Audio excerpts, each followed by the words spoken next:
Welcome back to The Unknown Angler. Today we're going to tie the Kwan, one of my favorite Florida flies. Basically, this fly has caught me everything from redfish all the way to bonefish and this time a lot of mangrove snapper. So we're going to start with a size 2 mustad tarpon hook, to which we're going to add a pair of lead eyes.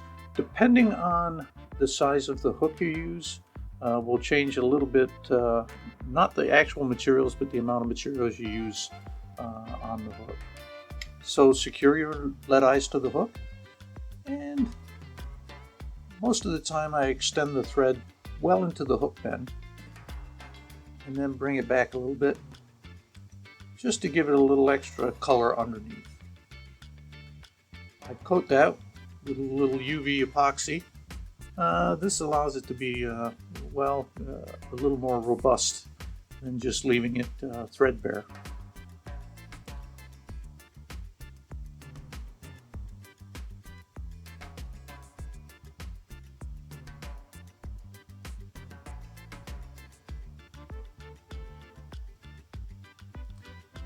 Then we're going to tie in some extra select hairline craft fur.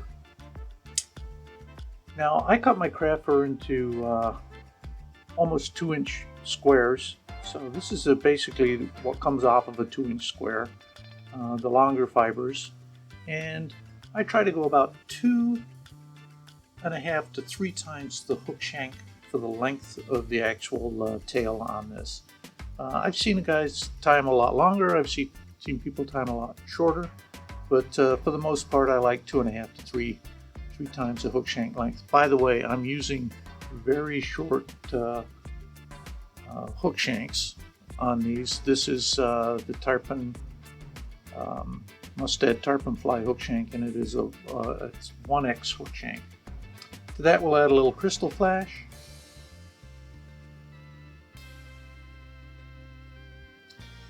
Pull your crystal flash down both sides of the fly. I just take 3 pieces of crystal flash. When you double it over like this, that'll end up giving you 6 pieces of crystal flash, 3 on each side of the fly. And just a little bit shorter than the hook shank, the craft fur length. I also like to tie underneath and do a little wrap around to cause a little post at the very end there, to make sure that the hair does not pull down over the hook. And this keeps it doesn't really keep it from anti-fouling, but it helps a little bit. But it makes for a neat looking fly at the end. To this, that's glow bug yarn, and I use about 1/2 piece of glow bug yarn for the little orange spot I'm putting on the back. This is Oregon cheese. If you can't find Oregon cheese, just use a piece of orange glow bug yarn. That's all you need, just a bright orange piece of glow bug yarn on the back. Or some other yarn that you can find that'll make for a nice little egg sac or whatever that's supposed to be back there. Basically, this is an attractor pattern. It's a cross between a shrimp and a crab. I also use the original Aunt Lydia's rug yarn, which you saw there. I found that in a gift shop. You can also use sparkle yarn for this. And if you notice, I am tying in 2 pieces at a time. Now, how I like to tie this in this particular size, this is a size 2. A size 2 is a very large Kwan. Size 2s I use for the larger fish, the redfish. I don't use size 2s for bonefish. I will go down to a 4, a 6, even an 8.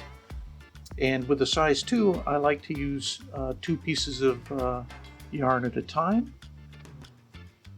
I use 2 tan at the back, 2 brown, 2 tan again, and then 1 brown up front. That seems to cover that hook shank. You can change that up to whatever you like. Then I go with a 25-pound mono weed guard.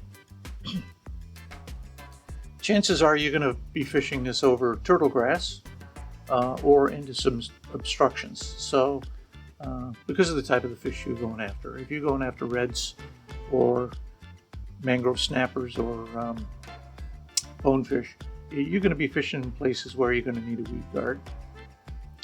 I like to use just a quick single piece pinched over and then double down on top of the hook. Gives you a double weed guard up front.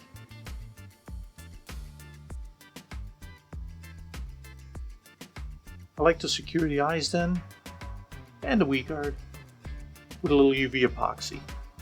It's great stuff, keeps everything in place. Pull that back and then cut that off to right above where the hook point is. There you go, easy as pie. Then I like to coat the bottom.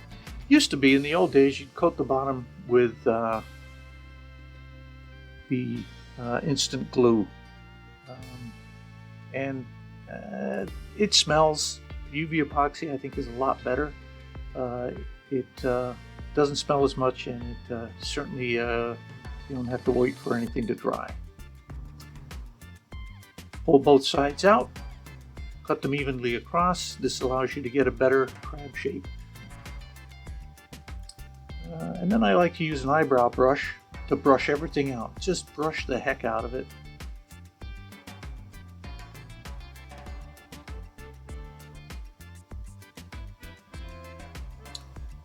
The easiest way to finish this fly then is to go in at an angle, about a 45-degree angle with your scissors once you've pulled everything out, and cut just straight across, boom, with the very eyes. Cut right into the eyes, cut back, kind of round it off in there. This is the toughest part of the whole thing, trying to make these look all the same. But in the end, once you start doing it, you get used to it. It takes a little longer. Try to leave a little bit of length in the beginning so you have something to cut off. You can't add back on. Yeah, I know you heard it a million times. You can't add back on. You can certainly take more off at the end. Sometimes it takes a little while to trim these. And this one's about the size of a nickel, just to give you a reference. Take a Pantone marker, in brown, make 3 to 4 bars. That should do it. And there you have it. See you next time.